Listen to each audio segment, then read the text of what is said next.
New KD16, mabibili lamang sa halagang 2,100. Free shipping. I-click lamang ang link sa comment section. Si LeBron James ay aktibong nagtatrabaho upang magdala ng bagong talento sa Lakers dahil nakipag-ugnayan na siya agad kay Klay Thompson.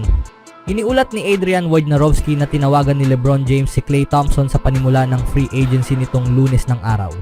Dagdag pa niya na hindi niya inaasahan na magkakaroon ng konklusyon ang negosasyong ito ngayong araw. Siya at ang kanyang agent ay nakikipag-usap sa ilang team kabilang ang Lakers at Dallas Mavericks. Nagkaroon sila ng mga pag-uusap ngayong araw. Sinabi sa akin na tinawagan ni LeBron James si Klay Thompson agad sa pagbukas ng free agency. Nakipag-ugnayan siya at kinausap si Klay Thompson. Ang inaasahan ko ngayon ay ang mga pag-uusap na ito at ang negosasyon ay magpapatuloy. Marahil walang magiging resolusyon ngayong araw ngunit tiyak na ang Dallas, ang Lakers at ang Clippers ay nagtatrabaho upang makasali dito. Ito ang mga kilalang team para kay Klay Thompson na ang karera ay magiging sa ibang lugar maliban sa Golden State sa oras na matapos ang panahon ng free agency na ito. Matagal nang humahanga si James kay Klay Thompson na kahit noong 2019 ay sinubukan niyang hikayatin itong sumali sa Lakers noong naging free agent ito. Pinili ni Thompson na muling pumirma sa Warriors noon, ngunit sa pagkakataong ito, posible na makita si Thompson na magsuot ng purple at gold sa darating na season. Lumaki si Thompson bilang isang tagahanga ng Lakers dahil ang kanyang ama na si Michael Thompson ay bahagi ng Showtime Lakers noong mga huling taon mula 1987 hanggang 1991. Nakita ni Thompson na manalo ang kanyang ama ng 2 NBA championships kasama ang Lakers at nais niyang ulitin ang tagumpay na iyon sa kanyang karera. Ayon sa ulat, handa si Thompson na mag-pay cut ng sahod upang sumali sa Lakers o sa Clippers. Mahalaga para sa Lakers na isara ang isang kasunduan dahil kasalukuyan silang kulang sa mga seryosong banta sa kanilang roster maliban kay James at Anthony Davis. Mahalaga para sa Lakers na ipagpatuloy ang isang kasunduan. Katapusan na ng Splash Bros era sa Golden State. Sa pag-alis ni Klay Thompson mula sa Warriors, ito ay magmamarka sa pagtatapos ng Splash Brothers era para sa prangkisa. Ang palayaw ay ibinigay kina Thompson at sa kanyang kasamahan na si Stephen Curry dahil sila ay naging pinakamahusay na shooting backcourt sa kasaysayan ng NBA. Nakakita si Thompson ng malaking pagbagsak sa kanyang mga performance mula nang bumalik ito sa magkakasunod na injury sa tuhod na nagpahinto sa kanya ng 2 taon. Ang kanyang depensa ay bumagsak rin ng malaki at ang kanyang kawalan sa konsistensya sa pag-shoot ay mas malinaw na ngayong bumaba kaysa noong dominado ng Warriors ang huling bahagi ng 2010s. Noong nakaraang season, naglaro si Thompson ng 77 games at nag-average ng 17.9 points, 3.3 rebounds at 2.3 assists. Ngunit si Thompson ay nadismaya sa Warriors at isang malaking dahilan sa kanyang pag-alis sa prangkisa ay ang pakiramdam niyang hindi siya nirerespeto sa mga offer na ibinigay ng Warriors sa kanya. Ang hinaharap ni Thompson ay tiyak na aabangan ng maraming tagahanga ng NBA dahil isa siya sa mga malalaking pangalan na available sa panahon ng free agency na ito. Si Thompson ay isa sa pinakamagagaling na shooter sa NBA at tiyak na magagamit ng Lakers ang kanyang shooting sa labas ng arc kung gusto nilang makagawa ng isang championship push sa susunod na season sa ilalim ni JJ Redick. Anong masasabi nyo dito mga kaibigan? Sa ibang balita naman mga kaibigan, muling pinapirma ng Los Angeles Clippers si James Harden ng 2 taon na kontrata na nagkakahalaga ng $70 million upang masiguro na mananatili ang point guard na nakuha nila noong nakaraang season sa prangkisa. Bagamat malaki ang halaga taon-taon, ayon kay Shams Charania, 2 taon lang ang garantisado sa kontrata ng 34-year-old na si Harden. Plano ni James Harden na bumalik sa Los Angeles Clippers ayon sa mga pinagmulan ng The Athletic. Ang agent ni Harden, sina Mike Silverman, Troy Payne at Brandon Greer ng Equity Sports ay nakikipagtulungan sa mga opisyal ng Clippers upang matapos na ang bagong kasunduan.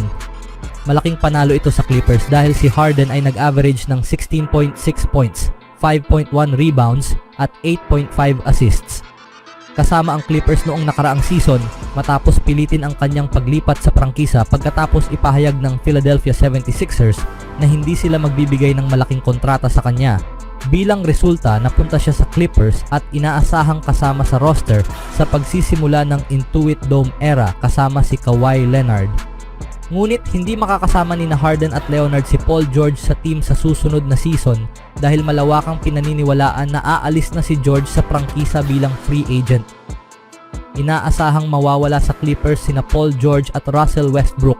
Kailangan maging creative ang Clippers sa off-season para makabuo ng isang contender matapos ang mga kilalang pag-alis na mangyayari sa prangkisa. Si Paul George ang pinakakilala na aalis pagkatapos mabigo ang Clippers na punan ang kanyang hinihingi dahil kumpirmado ng aalis ang 34-year-old na forward sa prangkisa ngayong summer. Sinabihan kami ni Paul na pipirma siya sa kanyang susunod na kontrata sa ibang team. Si Paul ay isang napakahusay na talento at isang elite na two-way player. Maswerte kami sa 5 taon na kasama namin siya. Nagnegosasyon kami ng ilang buwan kay Paul at sa kanyang kinatawan sa isang kontrata na magkakaroon ng kahulugan para sa magkabilang panig at malayo kami sa pagkakasundo. Sinubukan namin ang isang opt-in at trade scenario, ngunit iiwanan kami nito sa isang katulad na posisyon sa ilalim ng bagong CBA na may napakakaunting halaga ng asset upang bigyang katwiran ang mga restrictions. Kasunod ng pag-alis ni George, inaasahan ding i-trade ng prangkisa si Russell Westbrook pagkatapos bumaba ang kanyang papel sa pagdating ni Harden noong nakaraang season.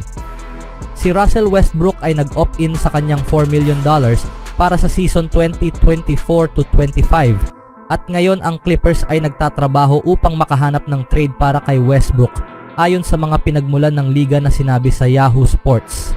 Ang Nuggets ay isinasaalang-alang na ang mga paraan upang idagdag si Westbrook ayon sa mga pinagmulan. Anong masasabi niyo mga kaibigan sa nangyayari ngayon sa Clippers?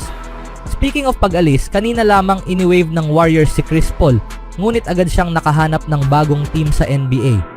Si Paul na magiging 40-year-old sa susunod na season ay sasali sa batang team ng San Antonio Spurs sa isang taong kontrata na nagkakahalaga ng higit sa $11 million para maglaro kay Greg Popovich na magbibigay kay Victor Wembanyama ng point guard na kailangan niya. Si Adrian Wojnarowski ang unang nagbalita nito ng higit sa $11 million para maglaro kay Greg Popovich. Ayon sa karamihan, si Chris Paul ay perpektong angkop sa tabi ni Wembanyama dahil itinuturing pa rin siyang best point guard sa liga. Sa katunayan, nag-average ito ng 9.2 points, 3.9 rebounds at 6.8 assists nung nakaraang season kasama ang Warriors, ngunit nahirapan siya dahil sa mga injury at kawalan ng permanenteng papel sa roster. Ang pagsisimula niya kasama si Stephen Curry ay lumikha ng isang napakahinang defensive backcourt at hindi siya gaanong nakatulong mula sa bench dahil sa kanyang kakulangan sa scoring na naging dahilan upang ilipat ng Warriors si Klay sa bench kasama si Paul upang lumikha ng opensa sa bench. Tiyak na halimaw ang Spurs sa susunod na season mga kaibigan dahil ang isa sa pinakamalaking reklamo tungkol sa Spurs buong season ay ang kawalan nila ng point guard na may court vision o playmaking ability sa roster.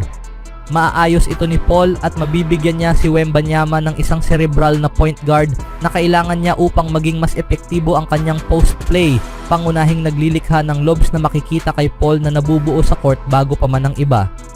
Bukod rito, inaasahang mawawala sa Warriors si Klay Thompson sa free agency matapos ang isang mabigat na season na nagtapos at isa si Klay ang nakikita bilang salarin sa kanilang mga pagkabigo noong nakaraang season. Nagkaroon din ng pag-asang makuha si Paul George ng prangkisa ngunit tumanggi ang Clippers na i-trade siya na nagdulot sa isang nakakabahalang sitwasyon sa Golden State kung saan nawawalan sila ng talento na wala man lang bumalik. Anong masasabi niyo mga kaibigan? Always do it on my own, so I gotta get through it. And the only thing I know is to love what I'm doing. Never give up, never slow, till I finally prove it. Never listen to the no's, I just wanna keep moving. Keep my head up when I act, head up that's a fact. Never looking back, I'ma keep myself on track.